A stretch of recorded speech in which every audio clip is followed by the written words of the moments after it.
story first came out, I really was not that much interested because a lot of things did not make sense for me, and I also felt like it wasn't that serious. They were alleging that the men actually stole and released Beyonce music from a flash drive through a car that they had rented, and it's a lot, hey? I mean, for someone who's been an artist for such a long time, why would they just recklessly leave music in a flash drive and then walk around in it in a rented car, and then this guy automatically knows that this flash drive must have unreleased Beyonce music? It was really not making much sense to me. But it appears the man has decided to take a plea deal. And because of that, he has been given 2 years in prison. Now, of course, the internet has mixed reactions. The first group of people do feel like, well, they don't buy the entire story, just like me. They feel like there are a lot of loopholes. There's been a lot of negligence in as far as keeping safe the music. So they feel like, listen, this was probably a PR stunt because when you do look at the timing of, the initial time this was brought to the public, it's right around the time when people were beginning to question not only Lace Rand but also Beyonce, because people were like, listen, Beyonce, how are you with this man still? And he's being accused of doing this and that. And so that group of people feels like that was strategically put out to the media, and that was strategically done in order for there to be some form of distraction. Because if they are saying this happened right around Cowboy Carter, how come the charges are only getting pressed this year?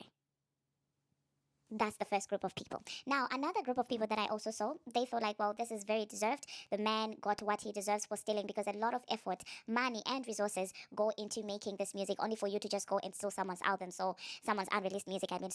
He deserved what he got. Now, the final group of people just feel like, okay, she shouldn't have sued because she herself has been accused of snatching stuff from smaller artists. So they're like, listen, if you're also being accused of doing the same, of taking advantage of unpopular people, then why would you then go out there to sue people? Now, I don't think that is the same thing, but the concept is the same, actually. The principle is the same. So I kind of see also where those people are coming from. But personally, I don't know. Something about that story just doesn't feel right to me. Something about it doesn't feel believable to me. But anyway, let me know in the comment section what you think about that entire situation. Now, let's move on to Lizzie. Here we have yet another artist getting shocked by the music industry and how they treat their artists. And I don't know when these girls are going to learn, because it's never going to change. You know, the same way they treat the artist that came before you is the same way they will treat you. Now, Lizzie is in denial and cannot believe that Pacific is treating her this way. It appears they are showing no concern whatsoever in as far as promoting her album is concerned. They don't want to give her the resources, and she's also struggling because she's realizing that social media is taking over the music industry and how music albums are promoted.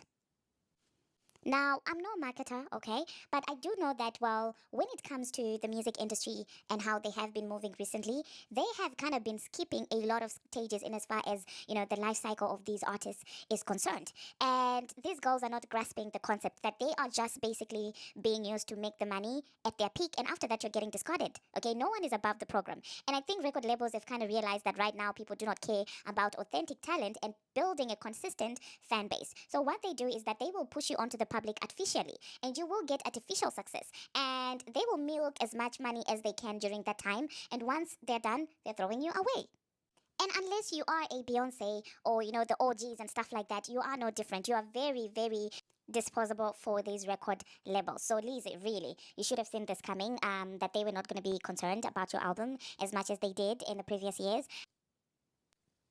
It almost feels as though there are no life cycle stages in these artists' careers. It appears like 3 stages are packaged into one stage, and that's the stage they're gonna invest and milk the money. And after that, when you go to the level where you're now in decline, nobody cares. Okay, they're not even getting to the point of maturity. In my own opinion, the development, introduction, growth. I don't know if I should even put maturity there because it doesn't even get there a lot of times. It's often development, introduction, growth, and they milk as much money as they can. By the time you're approaching maturity, they know they will not be investing anything else in you. They're just milking what's remaining of what they already put in you within the 3 stages that they initially combined. So I'm sorry, Lizzie. I don't think anything is going to change. You can go on Twitter, on TikTok, you can say this, but it's not going to change. Now, I think if you're a new artist and you're coming into the music industry, you cannot change it, clearly. So what you have to do is to move like someone who knows you're not there permanently. Mouth management is very important for you. Don't ever let those executives gas you up into thinking you're better than the people that came before you. Because then that's when acceptance will become difficult, when they also begin to discard you. So as you approach the music industry as a new artist, it's wise to be mindful of your words and how you treat other people that have invested so much in the music industry, because then you will gracefully accept your expiry in as far as like when the artificial success is gone. Because the only reason why this is possible and why artists like Lizzie and all these other female rappers, Lottery Ticket, the reason why they now struggle to retain the audience interest in their music is because they had rushed three first stages of their careers. Everything was rushed, and because of that, their success was artificial. And in their minds, they thought they were bigger, established artists. Meanwhile, the executives knew exactly what they were doing, and they milked as much as they could during that time. You know what? Let me insert what Lizzie had to say, and you guys see what I'm talking about. And she actually believes that her career was going to have a lot of longevity. And another part that I would want to touch on when it comes to Lizzie is a little bit sensitive because there was an angle that she was relying heavily on, which is body positivity, and there is a risk in doing in centering your art in a movement. Now, if your activism begins to overshadow your art, that is a very huge risk, and I feel like a lot of people don't understand that. And I do feel like that's also the same concept that goes with Bongo 2. Bongo 2's career started off from sympathy, and that's why you see it's very hard for her to take herself from that sympathy element, because that's what brought her attention. She centered her art in sympathy, and so now you have to be the victim consistently and constantly. It could be in dating, it could be in friendships, it could be in anything. She has to remain being the victim black woman. She has to be that. She cannot get rid of the sympathy wig. It's essentially now bigger than her own art. And so when you remove that element, no one is going to listen to your art. The only time people will pay attention to your art is when your art is attached to something that you sold to them first, which is the same thing also with Advocate BBL. Okay, we may look at the drama notion and say, oh, she's just dramatic. She needs that. She has centered her art in drama. With no drama, there is no interest. When she came in, the drama was with Nicki Minaj, and that's when people started paying her attention, and she continued the drama throughout her entire. It's like almost before she releases her album, she has to start some drama with Nicki Minaj and then do something, or before she goes on tour, she has to do something Nicki Minaj involved, because then again, she centered her life, she centered her art. What art are we even talking about when it comes to Advocate BBL? I feel bad calling what she does art. She centers her reciting in drama. She tried to move from one form of drama, from the Nicki Minaj drama, to the dating, relationship, marriage drama. And so, I don't know. Let me insert anyway what Lizzie had to say, and I'll catch you guys after that. I don't know, but I'm crashing out on my label right now because I just really, I don't know. I feel like there's not any marketing money being put towards all of my ideas. Like, I had an idea, we had a meeting a month ago with a bunch of incredible ideas. None of them have been implemented. I text them weekly things that I want to see done in the digital space and ideas and things I want to make. I don't see them get done. I don't see them. And it's just, I'm starting to really, really, really feel down about it, because it's like I feel helpless. It's like, what can I do? What more can I do? I've been on TV. I've been posting every fucking day. I be posting to the songs. I shot 2 music videos, put them out. I'm like, damn, what the fuck else do I need to do? Right now I'm literally coming up with ideas to do more marketing, but it's in 2026, unless you're a brand new artist or somebody no one's ever heard of and is getting, popping off finally, finally getting recognized, it's really hard to cut the fuck through. And it's I have people who want to buy my album, but how they gonna buy it if they don't know if it's for sale? And so it frustrates me. That's what's happening. I post on this page all the time, and it doesn't even reach the people who are trying to see my content. It's actually driving me crazy. I actually don't know how much more of this I can take. Hi, I'm Lizzo. I have an album coming out in 23 days, and I bet you nobody even knows that. I'll tell you why. Full disclaimer, last time I made a video like this, I got some hate on the internet because people were like, oh, she's just mad that she's flopping. But in person, in real life, real people in the industry came up to me and said, thank you for saying what you said, because everybody else is too scared to say it. So I'm gonna end this disclaimer by saying, I don't really care what somebody on the internet who's never done this before has to say about it, because you don't know what you're talking about, and I do. The algorithm-based way that social media functions now is destroying the music industry. Now, when I say the music industry, I don't mean music culture, I don't mean the good music that's out, I don't mean our ability to connect via social media to music. I'm talking about the actual industry that allows artists to sell their music for profit. Because if your algorithm is super serving you things out of order of when they're happening, then the general public has no idea when music is actually coming out. I have had several occasions where there were artists whose music I was actually looking forward to, I completely missed because I didn't realize it was out because my algorithm didn't tell me. And I don't want to blame everything on the algorithm. Of course, we curate our own reality. However, Back in the day, which was maybe even just 5 years ago, we used to get things chronologically. Because of streaming and social media in our post COVID chronically online society, most of music marketing is online. Not to mention, budgets are.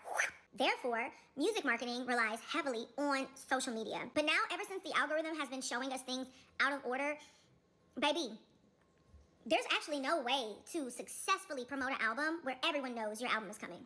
Now, mind you, when I say everyone knows your album is coming, that doesn't mean whether they care or not that it's coming. Believe it or not, once upon a time, there were artists who were just the biggest on the planet who everyone knew their album was coming, whether they were going to buy it or not. It was ubiquitous. Where it bites me in the ass is I have a private page. I have a private page with over 280,000 people who follow me because they support me, because they love me. But even when I post on that page, I'm not hitting their algorithm. I have 280,000 people who want to buy my album, who want to see me on tour, and they're not even seeing my promotional videos. And I get accused of not promoting my album when I'm doing morning shows, podcasts, Netflix specials, dropping the packaging, dropping the cover, doing my part. And it's not just me, because virality does not equal album sales. There are people who are super viral whose albums just don't sell as much as their fame. Their albums don't match the amount of views they have on their posts. And listen, I'm gonna be okay. I'm a big girl. I'm a very successful woman. I have a loyal fan base. I'm saying this to bring awareness to where we're headed. It is deeply concerning, you guys. Fans are not even aware that their favorite artist is releasing music. And they're doing everything they need to do to keep up with their favorite artists. They follow them. Something has got to give about this, but you know what? What do I know? I'm just a girl. Well, there you heard that. Now let's move on to Nicki Minaj. It appears that Nicki decided to pop out briefly yesterday, and people noticed that she was still wearing her marital ring, and people were like, okay, this was her way of subtly shutting people down because they had been saying that, well, she is getting divorced from her husband, and so she also made like a she sort of video, and people were like, is she coming for Iceman? And she was pretty iced out herself. And let me know in the comment section, you guys, do you think that she's going to be on Iceman, or do you think that she's probably insinuating to something else that's coming? Now, I do hope that Nicki does come out with something. I do hope that her next album is coming soon because, I mean, she's given the girls time to shine. And anybody who didn't utilize this opportunity, we don't want to hear anyone complaining that, oh, Nicki never gave others. You were given ample time to put out your music, and clearly your music is not doing well. So when she comes outside, we don't want to see you guys now scrambling, trying to put out music, trying to say Nicki is outshining me. You had all the time. And what did you do? Lottery ticket, you went and decided to procreate during this time, okay? And Cousin Sloth, what did you do? You decided to start a beef with, Cousin Amen instead of actually put. And Bongo 2, what did you do? You decided to go to Broadway. So I don't want to hear anyone complaining, okay? At least Advovo was outside, I don't know, falling on robots and it's something. At least she was doing something. So if Nicki comes, I don't want to hear anyone complaining, okay? Now, another thing that I want us to talk about, and just a little bit disclaimer, if you are not a Nicki Minaj fan, this is where the other, the generic video ends. Now, this is an in-house meeting. You are free to click off if this is something that, I know this is something probably that you wouldn't want to hear, or it's something that you're not interested. Guys, let's have a conversation about Lady Academics and the fan base. What's going on? Like, I went on Twitter and I couldn't believe what I was seeing. It appears that there are some really big bad pages that have decided to be snaky. And I'm like, is it truly worth your integrity? Like, how much are you guys getting paid for this? I'm very curious. Because if Lady Academics' music videos and her, entire outfits are reflective of her budget, then it means that there's peanuts over there in terms of budget. So how much are you guys getting paid for doing what you're doing? Because I really personally don't see anything that is difficult to understand about someone saying, do not use my likeness to promote another person. Because how are you out there naming yourself after a human being? Imagine, I come on this platform, I call myself Plug Minaj, right? And then I build an audience based of people that love Nicki Minaj because I said I am Plug Minaj, right?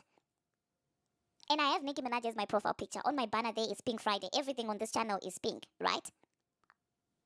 And then a new female rapper comes along, and now I'm taking deals, and now I'm promoting these people, still using Nicki Minaj's likeness. Now, Twitter is nothing like YouTube, because at least, on YouTube you can actually talk for long. On Twitter, you're just typing over there. Whatever you're saying is a representation of what Nicki Minaj fans are saying. And so what is so hard about someone that you claim to love and support telling you, listen, if you want to expand and to grow out of being a fan page, you can do so. Just don't do it with my likeness. Just carry your own name. What's your name? Zandile, okay? Use your name Zandile and put another thing as your profile picture, not me, and do your promotions. In my own opinion, this is actually very abusive, in my own opinion, because you don't want to get rid of this person's a picture on your profile. You don't want to get rid of their name and likeness. And you're being messy and promoting all these female rappers that are clearly intending to create a comparison between them that came yesterday and somebody that has built her own legacy for a long period of time. And now you're trying to use a platform that you were given by people that support that person to promote other people. You're pitching your person to someone else's audience. It's honestly not right. And to see the people trying to act like they didn't know what's wrong with what they were doing is even more sad. And I hope whatever money they're being offered is worth it, to be honest, because it's just not fair. And this is the reason why some of you may not understand when we bump into each other on, maybe different platforms, and I'm not T-Plug on there and I'm doing other things, or like if it's a different page and stuff like that, you try to bring up T-Plug and I immediately, I don't, it's because I don't want to take the audience that I got from female rap and now I'm forcing other things down your throat. I just feel like it's unfair. A lot of you guys actually followed me because of certain things, okay, that I do or say on this channel. And so I feel like if I'm talking about something completely different, if I come here and I'm talking about being an electrician, I just don't think that's it. That's why I was like, listen, I'll do this separately. If you bump into me on that other side, it means that you are also an audience as it pertains to that other side. So that's fine. But to carry you guys and start saying now you go come and, pay attention to me when I'm talking about electricity or when I'm talking about engines or something, it doesn't really make any sense. But anyway, I do hope that people can realize and understand why that is so problematic to use someone else's likeness to promote your people that you're trying to push on there, and you know exactly what's happening. And not only that, when that person decides to remove themselves from seeing what you're doing, you then go back online again and you start saying, "Oh, this person unfollowed me because I promoted this person," and you know exactly what you're doing. You know the blogs are going to run with that, and then you act innocent. I hope it's worth your integrity. Because why are you making an explanation again about Nicki Minaj unfollowing you, and now you're saying you're not putting context? It's just like, oh, she unfollowed me because I posted Lady Academics. Anyway, let me insert Nicki herself seems to be in good spirits. Let me insert the Twitter space and the little trivia that she had with her fans. Let me know in the comment section, you guys, what you think about everything that I spoke about and the concept of somebody promoting another person using the likeness of another person and their name and everything. Until my next one, see you. Now I'm gonna hang up and I'm gonna say, oh, I just wanted to see how you were. Like when people say that, when they stop what you were doing just to ask you something like, yo, you good? And then you think, what, what would have given you the impression that I wasn't good? Now you've interrupted what I was doing, and now how would I now feel good? Clearly I was feeling good before you interrupted me. Clearly I was feeling good before you inserted yourself into my business.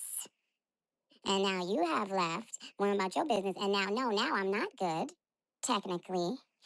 But now you feel fine because you had to know if I was good. So you caused me to not be good just so that you could feel good that I was good. I don't know what to say. Dear everyone who stops somebody from what they're doing just to say, hey, are you good? Or hey, what's up? You good? Oh, yo, you good?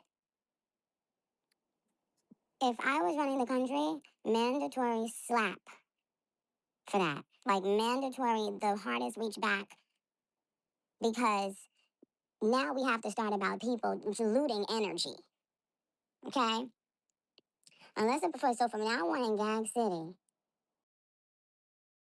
and I will appoint the slappers. Not from now on in Gag City, if you walk up to another person and say, you good? You have to be exiled for a few days, okay? Just because you wasted someone's time and energy. So, Barbs, okay, I'm gonna hang up. I just wanted to see if you were good.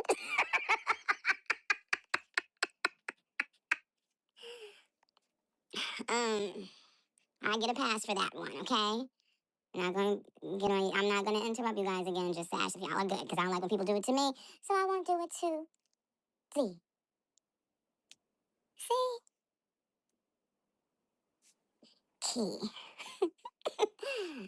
Bye, my darlings. I love you very much, but I will be back to talk to you because we have a lot to talk about.